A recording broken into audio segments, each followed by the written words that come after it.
Hello everyone and welcome back to Math Board Master. আৰম্ভ কৰোঁ আমাৰ আজিৰ সেশনটো। তো আজিৰ সেশনটো হ'ব আমাৰ এটা প্ৰেক্টিছ সেশন। তো আমি কি কৰিম ৰেশনেল নাম্বাৰছ অৰ্ডাৰ কৰিবলৈ শিকিম। So let us begin.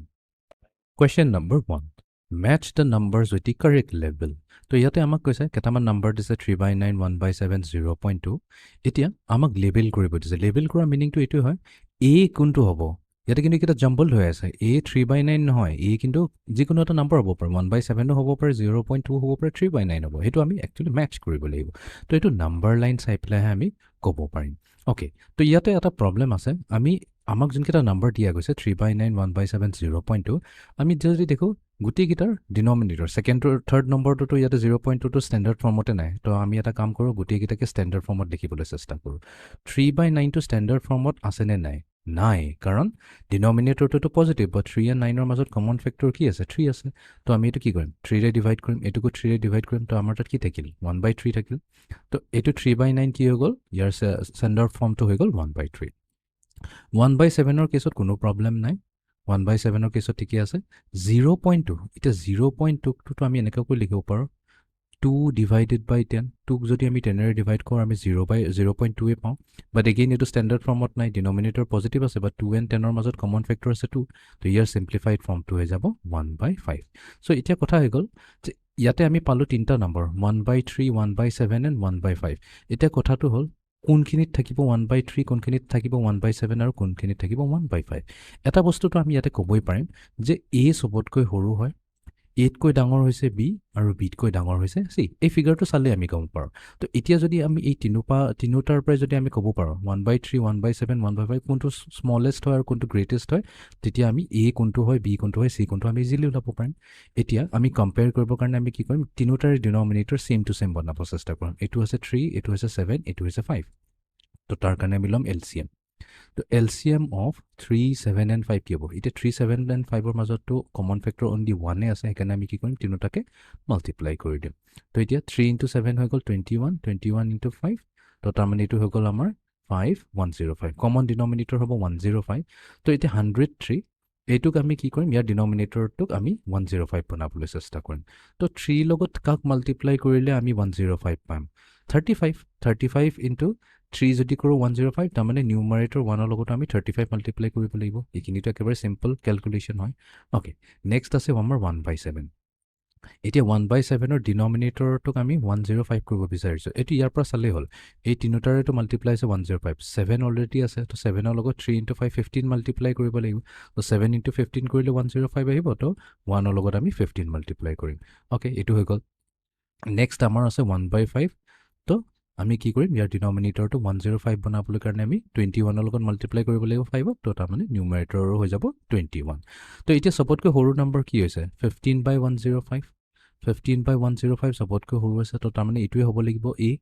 তাৰপিছত নেক্সট নম্বৰটো আহিছে 21/105 অ'কে আৰু নেক্সট আমাৰ আহিছে C আৰু Cটো কিমান হ'ব চবতকৈ লাৰ্জেষ্ট নম্বৰ 35/105 ঠিক আছে এইটোতো আমি কম্পেয়াৰ কৰিবৰ কাৰণে ডিনমিনেটৰ চবৰে ছেম কৰিছিলোঁ বাট একচুৱেলি 15/105 মানে কি হৈছে 7 1/7 21/105 হৈছে 1/5 এণ্ড 35/105 হৈছে আমাৰ 1/3 ঠিক আছে তো 1/7 তাৰমানে কি হৈছে 1/7 হৈ যাব আমাৰ A তো এইটো আমি একচুৱেলি 1/7ক A ৰ লগত ৰাখিব লাগিব ঠিক আছে A হৈছে 1/7 নেক্সট B কি হৈছে B আমাৰ হ'ব 1/5 1/5 মানে কাৰ আছিল আমাৰ 0.2 ৰাইট 1/5টো আমি একচুৱেলি 0.2 পৰা পাইছোঁ তো তাৰমানে B হৈছে ইকুৱেলছ টু 0.2 আৰু C হৈছে আমাৰ 3/9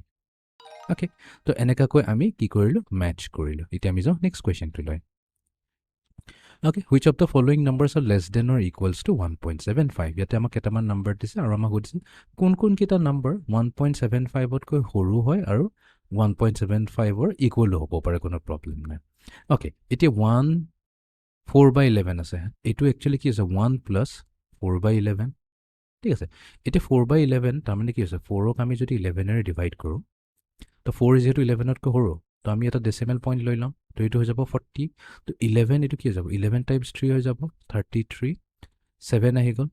এতিয়া আৰু এটা 0 আহি গ'ল তো এইটো হৈ যাব 6 তো এইটো হৈ যাব 66 আৰু এনেকুৱাকৈ 4 আৰু গৈ থাকিব আৰু আমি বাকীখিনি নলওঁ তো এপ্ৰক্সিমেটলি আমি ক'ব পাৰিম এইটো হৈছে 1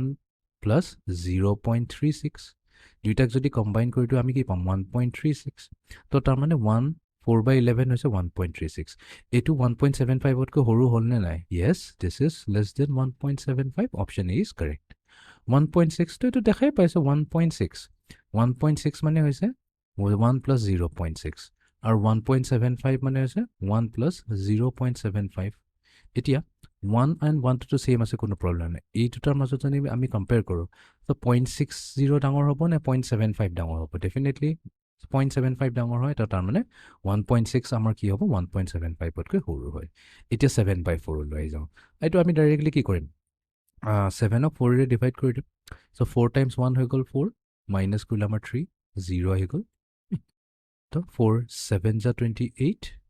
2 আহি গ'ল 4 5 যা 20 অ'কে তাৰমানে কি হ'ল 7ক 4ৰে ডিভাইড কৰিলে আমি কি পাই যাম এক্সেক্টলি 1.75 আৰু আমাৰ কুৱেশ্যনটো সুধিছে less than or equals to তো তিনিটাই আমাৰ কাৰেক্ট অপশ্যন হৈ যাব A, B and C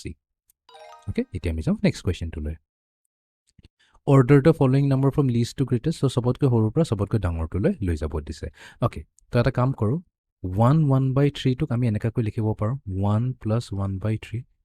এতিয়া 1/3 মানে কি হৈছে 1ক আমি 3ৰে ডিভাইড কৰিম বাট 1 3তকৈ সৰু হয় তো আমি কি ল'ম এটা ডেচিমেল পইণ্ট লৈ ল'ম এইটো 10 হৈ যাব 3 3 যা 9 মাইনাছ কৰিলে আকৌ 1 আহিছে দেন 0 আহি যাব 3 3 যা 9 তো এইটো এনেকুৱাকৈ গৈ থাকিব তো এইটো একচুৱেলি কি হৈছে 0.3 বাৰ হৈছে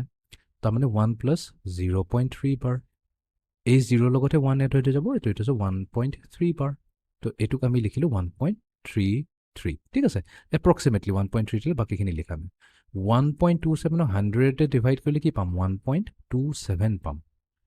আৰু 1.4 অলৰেডি 1.4 দি আছে এতিয়া তিনিওটাতে কি আছে 1 point something দি আছে ৰাইট 1.27 1.4 এতিয়া আমি কি কৰিম যিহেতু তিনিওটাতে 111 আছে তো আমি কি কৰিম ডেচিমেল পইণ্টৰ নেক্সট ডিজিটকেইটা যিকেইটা আছে সেইকেইটাক আমি কম্পেয়াৰ কৰিম তো ইয়াতে যেতিয়া ডেচিমেল পইণ্টৰ পিছত দুটা ডিজিট আছে ইয়াৰো দুটা ডিজিট তো এইটোক আমি 0.40 মানিম এতিয়া চবতকৈ সৰু কোনটো আছে 1.27 তো তাৰমানে কি হ'ব 1.27 প্ৰথমতে আহিব তাৰপিছত আহিব 1.33 তাৰপিছত আহিব 1.40 এতিয়া 1.27টো একচুৱেলি কি আছিলে 127/100 তো এইটো আমি চিম্প্লিফাইহে কৰি লৈছোঁ আৰু 1.33 কি আছিলে 1/3 এইটোতো 1.4 হয় তো আমি কি কৰিলোঁ ৰিএৰেঞ্জ কৰি দিলোঁ তো এতিয়া তাৰমানে কি হ'ব 1.4 চবতকৈ ডাঙৰ হ'ব 127/100 এইটো চবতকৈ সৰু হ'ব তো এইটো আমি কি কৰিম ইয়াক ড্ৰেগ কৰি পেলাই প্ৰথমত লৈ আনিম 1/3 মাজতে থাকিব চেক কৰিলে 1/3 মাজত আৰু 1.4 চবতকৈ ডাঙৰ হ'ব অ'কে এতিয়া আমি যাওঁ ফাইনেল কুৱেশ্যনটোলৈ চ' ইয়াতে আমাক লেবেলিং কৰিব দিছে লেবেলিং কৰিব দিছে label each point on the number line with the correct value তো কোনটো হ'ব এ কি হ'ব এইটো আমি -7/3 কেনেকৈ আছে অ'কে তো এইটো পইণ্ট কি হ'ব